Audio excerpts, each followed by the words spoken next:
सब सुनवैया लोगन के नमस्कार बा। फाइनली आज बरसात भी हो रहल बा। तो ये बरसात के देखते हुए कि सब लोग खलिया हुई, तो आदमी जब खलिया हुई तो केहू ना केहू के याद अइबे करी। तो जब याद आई तो वही मौजू पर एगो हमार गज़ल बा कि बिछड़ के हमरा से चान हो गइलू, कि बिछड़ के हमरा से चान हो गइलू, केहू के धड़कन परान हो गइलू, कि बिछड़ के हमरा से चान हो गइलू, केहू के धड़कन परान हो गइलू।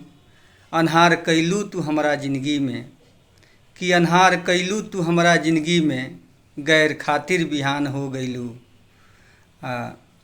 कहाँ अचको खबर भइल हमरा, कि कहाँ अचको खबर भइल हमरा, कि कहाँ अचको खबर भइल हमरा, कि कब आपन से आन हो गइलू।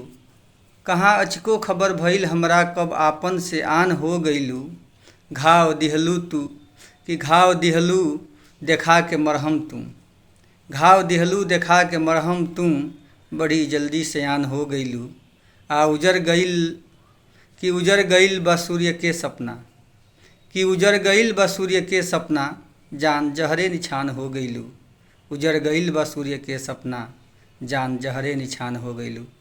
नमस्कार जी। अगर ये गज़ल रउरा मन के दिल के छुअत होके तो शेयर करी, लाइक करी।